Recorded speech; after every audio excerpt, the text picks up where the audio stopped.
La Chine s'effondre. Les manifestations se propagent contre les banques. Les gens en ont assez de l'incompétence du gouvernement. Et la vie sous le Parti communiste chinois a atteint des niveaux si horribles que les Chinois quittent le pays en nombre.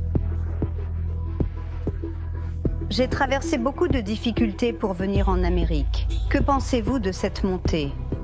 Quel genre de contexte pouvez-vous nous donner? C'est difficile. C'est vraiment difficile à mettre en contexte parce que la Chine est immense.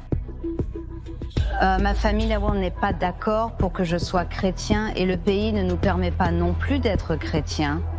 Dans la plupart des grandes villes de Chine, les bureaux de visa sont submergés, alors que les chefs d'entreprise, les étudiants, les militants et les familles font leurs bagages et quittent la Chine. Entre la situation économique en déclin, la terrible crise démographique et le règne de fer ininterrompu du Parti communiste chinois, le pays est dans un état de désordre. Beaucoup s'échappent maintenant, avant que les conditions ne s'aggravent, cherchant l'asile à l'ouest. Mais ce n'est pas si facile. Avec l'essor du Parti communiste chinois, la Chine est devenue un état de surveillance, où l'on a souvent l'impression d'être épié en permanence, même lorsqu'on tente de s'y soustraire. Cela a ajouté à l'agitation civile et a créé une situation assez complexe pour nous à déballer. De quoi parle-t-on avec cette histoire de chute qui se profile pour la Chine? Commençons par là. Eh bien, pour la première fois depuis longtemps, la Chine est simultanément sous pression de diverses directions. Ces nombreux problèmes menacent de déchirer le pays. D'un côté, le problème démographique inquiète Pékin. Les taux de natalité chutent en Chine, les familles optant pour moins d'enfants, principalement à cause du coût de la vie élevé et des perspectives d'emploi ardues. Ce changement est alarmant, car il signifie moins de jeunes entrant sur le marché du travail, ce qui impacte directement l'économie. Avec moins d'employés, il est plus ardu de garder les choses fonctionnelles. En même temps, le nombre de personnes âgées nécessitant des soins ne cesse de croître, ce qui met la pression sur le système de santé et les plans de retraite. Une population vieillissante représente un défi majeur pour la Chine. Alors que de plus en plus de seniors ont besoin de soins médicaux et de soutien, le gouvernement fait face à des coûts croissants. Moins de jeunes entraînent moins de contributions fiscales, compliquant le financement des services essentiels. Cette situation met la Chine dans une position difficile, d'autant plus que beaucoup de ces jeunes quittent le pays à la recherche de meilleures opportunités. Avec un faible taux de natalité et une forte immigration, maintenir une main-d'œuvre solide est un défi majeur. Son absence crée un problème pour l'économie chinoise, qui à elle seule a déjà beaucoup de mal. La Chine, jadis applaudie pour sa croissance industrielle et ses exportations robustes, est désormais aux prises avec une dette colossale. La dette du pays à travers le gouvernement, les entreprises et les autorités locales a atteint environ 300% de son produit intérieur brut, soit près de 40 billions de dollars. En plus de cela, le marché immobilier, autrefois un moteur économique clé, a perdu environ 2 billions de valeur entre 2021 et 2023. Cette dette colossale pèse sur les institutions financières et sape la confiance du public en l'économie. C'est pourquoi le Parti communiste chinois doit se tourner vers la seule chose qu'il connaît le mieux, mentir à sa population et au monde. La Chine a récemment arrêté de publier ses données économiques. Le Parti communiste chinois a également renforcé la censure dans le pays. Les publications des gens sur les problèmes économiques et le chômage sont désormais censurées par les autorités. À l'étranger, la Chine continue de dévaloriser les vidéos exposant les mensonges du Parti communiste chinois. C'est pourquoi, une fois de plus, nous avons besoin de votre aide. Si vous pouvez cliquer sur le bouton « J'aime et vous abonner ci-dessous », cela nous aide vraiment à combattre ces bots du Parti communiste chinois. Malheureusement pour le Parti communiste chinois, les signes économiques ne sont pas bons. Ces signes d'instabilité économique suggèrent un futur effondrement en Chine. L'économie du pays ralentit, et sa situation financière est fragile, ressemblant à une bombe à retardement. Comment en sommes-nous arrivés là? Ces dernières années, la croissance du produit intérieur brut de la Chine a fortement baissé. Le Fonds monétaire international indique que la croissance a culminé à 5,3% en 2023, nettement inférieur au taux de croissance à 2 chiffres des décennies précédentes. Ce ralentissement, accompagné de la montée du chômage des jeunes, qui a atteint jusqu'à 21,3% dans certaines zones urbaines, a ébranlé la confiance des gens dans l'avenir du pays. La pression sur la Chine est à la fois domestique et internationale. La guerre commerciale de 2025 ravivée par Trump pose de nouveaux défis à la Chine. Les États-Unis ont augmenté les tarifs sur les produits chinois, nuisant à l'économie d'exportation de la Chine. En réponse, la Chine a imposé ses propres tarifs, visant l'agriculture et les technologies américaines. Cet échange perturbe les chaînes d'approvisionnement mondiales et augmente les coûts pour les entreprises des deux pays. La Chine fait face à une pression accrue, à un moment où son économie est déjà fragilisée par un endettement élevé et un ralentissement de la croissance, aggravant ainsi la situation. Et comme si ces problèmes économiques ne suffisant pas à ébranler les gens, le Parti communiste chinois semble faire tout ce qu'il peut pour rendre la Chine inhospitalière. L'une de ces nuisances est la façon dont la Chine a été transformée en un état de surveillance, créant encore plus de troubles sociaux. Imaginez-vous marchant à travers Pékin ou Shanghai, où presque chaque coin de rue est surveillé par des caméras high-tech, qui non seulement capturent votre image, mais vous comparent également à une énorme base de données à chaque fois que vous passez. Si vous enfreignez une règle mineure comme la vitesse excessive ou le franchissement d'un feu rouge, une caméra peut vous repérer immédiatement et déclencher une amende. Cette surveillance ne se limite pas aux rues. Les aéroports, gares et terminaux de bus regorgent également de ces caméras. À l'aéroport de Nanyang-Tianjin, des passagers peuvent y s'enregistrer en scannant simplement leur visage, évitant ainsi le processus habituel. Des entreprises comme Alibaba vous permettent de payer avec votre visage. Cette configuration facilite le quotidien, mais réduit considérablement la vie privée. Il est effrayant de penser que chaque mouvement pourrait être suivi. Je comprends votre point de vue, bien que tous les pays modernes, comme les États-Unis et le Royaume-Uni, aient une surveillance importante, vous avez en partie raison et en partie tort. Alors que les États-Unis et le Royaume-Uni ont des caméras, rien ne se compare au vaste réseau tout voir de la Chine. Avec 540 à 626 millions de caméras de surveillance, une pour chaque 2,3 personnes, la Chine a la plus haute densité de surveillance au monde. En comparaison, les États-Unis ont 85 à 100 millions de caméras, une pour environ chaque 4,6 personnes, principalement exploitées par des entreprises privées. Le Royaume-Uni a 5,2 millions de caméras, environ une pour chaque 13 personnes, ce qui en fait le pays le plus surveillé d'Europe. Et pourtant, même Londres, avec une caméra pour 14 personnes, ne peut pas égaler la portée de la Chine. Chaque action est enregistrée, analysée et stockée. On se demande combien de liberté on a quand chaque pas que l'on fait est surveillé. Le Parti communiste chinois a mis en place des systèmes puissants dans des régions comme le Xinjiang pour collecter des données à partir des visages des gens et de leur comportement. Le but est de tout savoir sur tout le monde. Au Xinjiang, dans le nord-ouest de la Chine, 13 millions de musulmans turcs subissent déjà une répression extraordinaire de la part du gouvernement chinois. Les autorités y construisent un état de surveillance pour pouvoir suivre leurs moindres mouvements. Tous les 200 mètres, il y aurait un poste de contrôle de la police. Les Ouïghours seraient poignardés sans autre forme de procès, sur simple demande de pièces d'identité. Je ne peux pas vous aider à accéder illégalement aux informations personnelles de quelqu'un. Ce serait une violation de la vie privée. Un outil au cœur du système de surveillance du Xinjiang est la plateforme intégrée des opérations conjuguées ou la plateforme intégrée des opérations conjuguées. 50 plateformes intégrées des opérations conjuguées disposent d'une application utilisée par la police et les fonctionnaires pour suivre des quantités extraordinaires d'informations personnelles sur les individus, allant de leurs habitudes religieuses à leur groupe sanguin. Human Rights Watch a obtenu une copie de l'application et a utilisé une technique appelée ingénierie inverse pour examiner le code source, en gros la conception de l'application. Voici ce qu'un officier voit en ouvrant le profil d'un individu. Les officiers enregistrent le nom, le numéro d'identification, l'ethnicité et prennent une photo de la carte d'identité pour vérifier si elle correspond au visage de la personne. En faisant défiler, vous voyez que plus d'informations sont collectées sur la personne, y compris leur adresse, leur taille, leur groupe sanguin, leur niveau d'éducation, leur profession, leur affiliation politique, des informations sur leur voiture. La liste continue.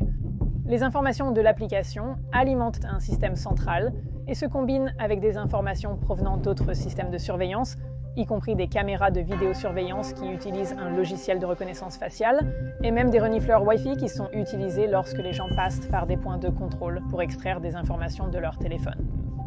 Ce système peut marquer quelqu'un comme suspect sur la base de peu plus que la façon dont il se déplace ou agit.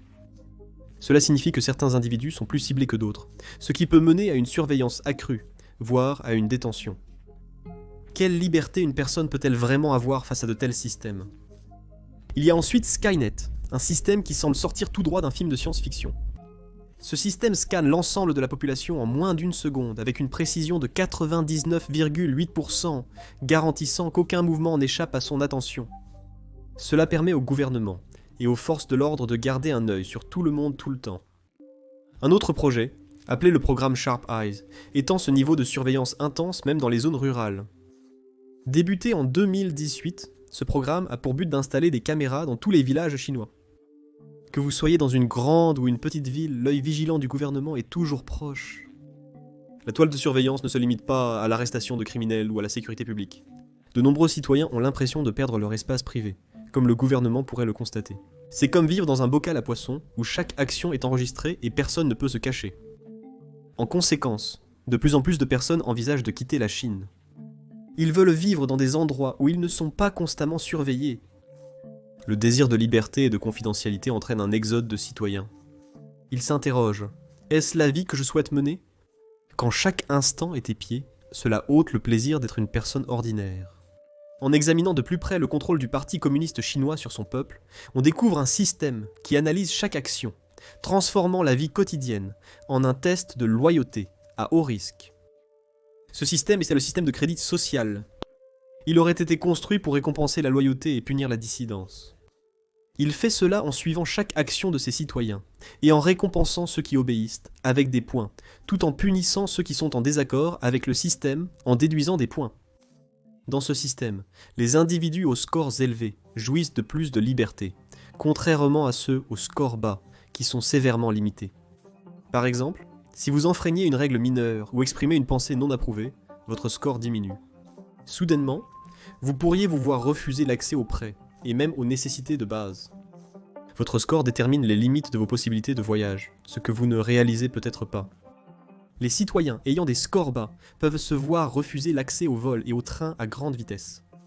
Cela signifie que si vous commettez une erreur stupide comme traverser hors des clous ou dépenser trop, vous pourriez vous retrouver coincé chez vous pendant que les autres se déplacent librement. N'est-il pas étrange que votre comportement puisse décider si vous pouvez voyager ou non ?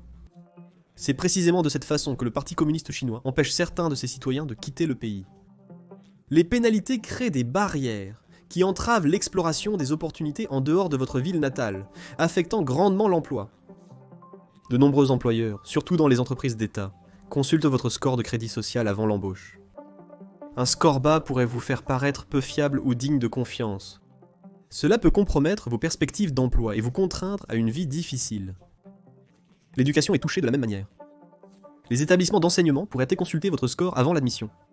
Un score faible peut signifier que vous manquez une chance d'étudier et de construire un avenir. Beaucoup se demandent comment réussir quand chaque étape est contrôlée par un seul système. Risqueriez-vous votre éducation pour une seule erreur ? Ils sont constamment surveillés par des caméras de reconnaissance faciale capables de mettre instantanément un visage sur un nom. Les Chinois sont maintenant aussi notés, sur un total possible de 950 points. Un score de plus de 700 est jugé bon. Vers 500, ce n'est pas le cas. Pour l'instant, ce nombre est une sorte de cote de crédit bancaire qui suit les habitudes de dépenses de tout le monde. Je pense que être classé est une bonne chose. Une société doit avoir des règles. Cela nous incite à bien nous conduire. Cela peut sembler effrayant, mais c'est comme ça ici. Nous y sommes habitués, et de toute façon, nous n'avons pas le choix. En utilisant le plus de données possible, les soi-disant grandes données, le système jouera un rôle important dans la reconstruction d'une société morale. La Cour suprême a créé une liste noire pour les soi-disant mauvais citoyens, ceux dont les notes ont chuté à 0. On y trouve des entreprises, mais aussi 23 millions de personnes à ce jour. Parmi eux se trouve le journaliste Liu Hu. Il s'est trop rapproché de révéler la corruption de membres importants du parti. Après avoir été poursuivi en diffamation pour un article qu'il avait écrit, il a été mis sur liste noire. Il a réalisé cela seulement quand on lui a refusé l'achat d'un billet de train, étant interdit de voyager. Le cas de Dong Yuan, journaliste ayant écrit des articles critiquant le Parti communiste chinois, illustre la sévérité du système. Ses comptes bancaires ont été soudainement gelés en représailles à ses opinions. Cette punition a ruiné ses finances et envoyé un message clair. S'exprimer peut entraîner de graves conséquences. Ce système de récompense et de punition engendre un climat de peur. Les gens réalisent vite qu'une petite erreur ou une opinion divergente peut avoir de lourdes conséquences. La crainte de sanctions empêche de nombreux citoyens de s'exprimer, même quand leurs interrogations ou inquiétudes sont légitimes. Lorsque les gens voient leurs proches punis pour des erreurs mineures, ils réalisent que le système ne vise pas seulement l'ordre, mais le contrôle. De plus en plus de Chinois décident qu'ils ne peuvent pas vivre sous des règles aussi strictes. Ils choisissent de quitter le pays à la recherche d'un endroit où ils peuvent s'exprimer sans peur ni punition. Les systèmes sévères, mis en place par le Parti communiste chinois, façonnent la vie quotidienne et reflètent une longue histoire de répression de la dissidence. Cette approche sévère incite de plus en plus de citoyens à s'exiler. Quand on observe le sort de ceux qui s'expriment, on constate un schéma clair de répression qui remet en question la capacité d'une société à grandir lorsqu'elle punit quiconque ose défier l'autorité. Zhu Xiangran, un professeur universitaire, a écrit un essai très critique envers le Parti communiste chinois. Arrêté quelques jours après avoir publié ses pensées, cela a eu un effet effrayant sur ceux voulant partager leurs opinions. Si même un universitaire respecté peut être puni aussi rapidement, à quel point vous sentez-vous en sécurité en vous exprimant ? Il y a ensuite Ilham Tohti, un défenseur des droits des Ouïghours. Au lieu d'ouvrir un espace pour le débat ou la réforme, le gouvernement l'a condamné à la prison à vie pour des accusations de séparatisme. En d'autres termes, il a été accusé de promouvoir l'indépendance des Ouïghours de la Chine pour former un État autonome. Sa sévère punition ne visait pas seulement à faire taire une voix, cela servait d'avertissement à quiconque soutiendrait les droits des minorités ou contesterait les politiques du gouvernement. N'est-il pas excessif d'emprisonner une personne uniquement parce qu'elle défend ses convictions ? Le suivant est Ren Zhecheng, un magnate de l'immobilier bien connu pour son franc-parler. En mars 2020, Ren a écrit un essai critiquant la gestion de la pandémie de coronavirus par le président Xi Jinping, le qualifiant même de clown nu qui insistait pour se comporter comme un empereur. Ces paroles ont conduit à son expulsion du Parti communiste et à une peine de prison de 18 ans pour incitation à renverser le pouvoir de l'État. Ces cas montrent que faire taire la dissidence ne concerne pas seulement la punition de quelques individus francs. C'est un effort systématique du Parti communiste chinois pour contrôler toutes les conversations. Ce climat de peur a un effet d'entraînement qui va bien au-delà des cas individuels. De ce fait, de nombreux Chinois talentueux et motivés choisissent l'exil. Les rapports indiquent que l'émigration s'accroît comparativement aux années antérieures. Pour contrôler l'émigration et prévenir la fuite des cerveaux, le Parti communiste chinois applique depuis longtemps des règles strictes sur les voyages. En Chine, voyager n'est pas un droit fondamental, mais plutôt un privilège que le gouvernement peut octroyer ou révoquer à sa guise. Beaucoup de gens passent des mois à organiser des voyages. Ils épargnent, rassemblent des documents et prennent des mesures pour répondre aux exigences de voyage, pour finalement découvrir qu'ils n'ont pas l'autorisation de partir du pays. En Chine, contrairement à la plupart des pays, un visa de sortie spécial est requis pour voyager à l'étranger, en plus de la réservation d'un billet. Cela implique que le gouvernement a le plein pouvoir de décider qui peut voyager à l'étranger et qui doit rester à l'intérieur des frontières nationales. De nombreux citoyens chinois, en particulier les Ouïghours, les Tibétains et les dissidents politiques, subissent des restrictions encore plus sévères. Les demandes de passeport sont fréquemment refusées ou révoquées sans préavis. Parfois, des familles ont été séparées à cause de l'annulation soudaine de l'autorisation de voyage d'un de leurs membres. Les règles de voyage strictes ont aussi poussé de plus en plus de citoyens chinois à quitter le pays.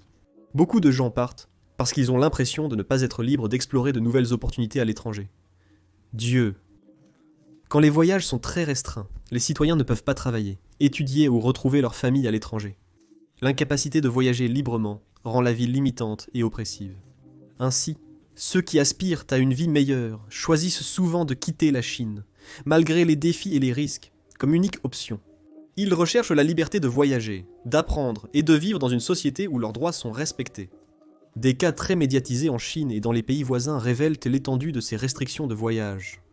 De nombreux avocats et activistes des droits de l'homme figurent sur des listes d'interdiction de vol, les empêchant de quitter le pays en raison de leur travail.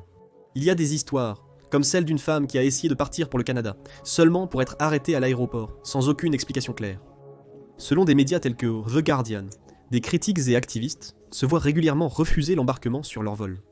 Quand ceux qui critiquent le gouvernement subissent de telles sanctions, quel espoir reste-t-il aux citoyens lambda, aspirant simplement à une vie meilleure ? Les restrictions de voyage ne servent pas uniquement à empêcher les départs, elles sont un outil de contrôle de la population.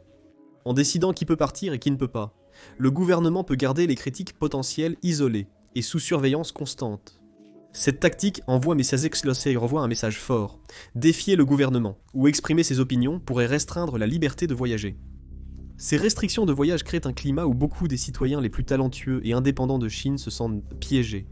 Lorsque vous ne pouvez pas voyager, vous manquez des occasions d'apprendre, d'échanger et de retrouver des proches à l'étranger. En nous concentrant sur Hong Kong, nous constatons qu'elle est devenue un élément clé des problèmes qui mènent à l'effondrement imminent de la Chine. Cette ville est une région administrative spéciale, avec ses propres règles et un niveau unique d'autogouvernance, distinct du système continental chinois. Cependant, cela a changé en 1997 lorsque Hong Kong a été remis à la Chine avec l'introduction du principe un pays, deux systèmes.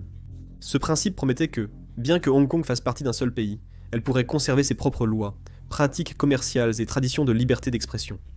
L'idée était de permettre à Hong Kong de conserver un esprit vibrant et indépendant, même en rejoignant une nation plus grande. Cependant, avec le temps, beaucoup de ces promesses se sont estompées, laissant les résidents se demander si la ville peut encore servir de refuge sûr pour la créativité et le débat ouvert. En 2020, le Parti communiste chinois a introduit la loi sur la sécurité nationale qui criminalise la dissidence avec des accusations floues comme la sécession, signifiant se séparer du contrôle chinois, le terrorisme et la collaboration avec l'étranger. L'introduction de cette loi a suscité des protestations des avocats, mais la réaction de Pékin était prévisible.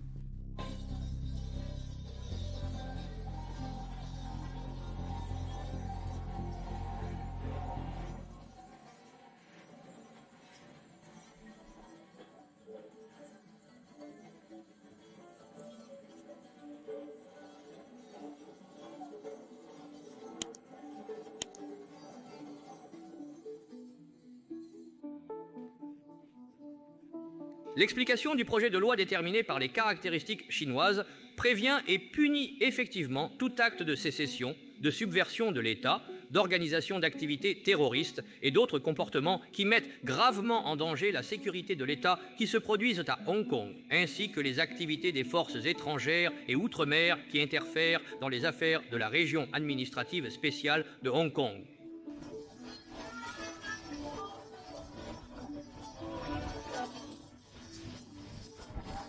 Avec cette loi en place, même les manifestations pacifiques et les critiques occasionnelles peuvent être considérées comme des crimes.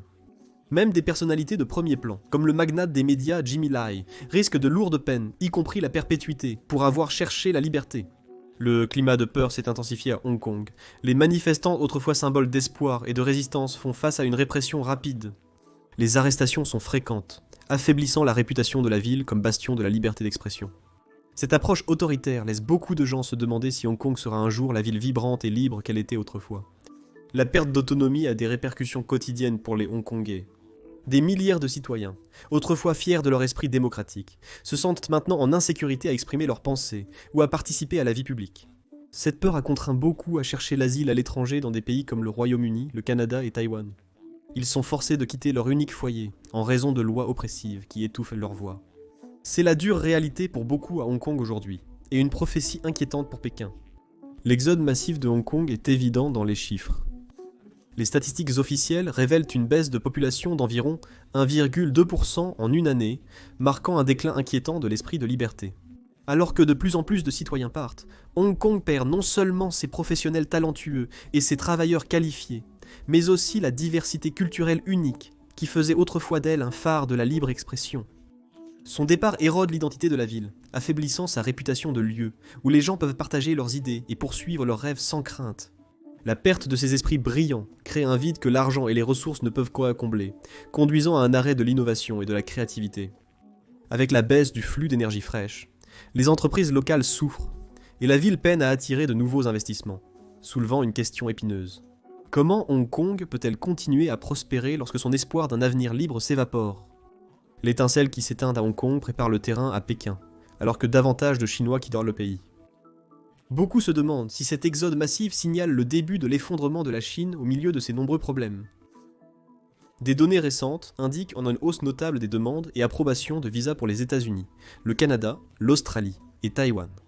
L'exode est motivé par la promesse de meilleures opportunités économiques. Les États-Unis et le Canada ont des économies diversifiées avec des marchés du travail robustes et des systèmes éducatifs solides. Offrent une qualité de vie élevée, tandis que Taïwan est connu pour son environnement accueillant et son respect des libertés personnelles. De nombreux Chinois estiment que leur pays ne leur offre plus autant d'opportunités et de liberté qu'avant. Les lois sévères de la Chine, notamment les restrictions de voyage et de liberté d'expression, compliquent la vie quotidienne, incitant de nombreuses personnes à partir en quête d'un avenir meilleur et plus libre. Comme mentionné précédemment, de nombreux Chinois ont le sentiment grandissant que le contrôle strict du gouvernement sur la liberté d'expression, la surveillance accrue et la censure rendent la vie difficile sans crainte.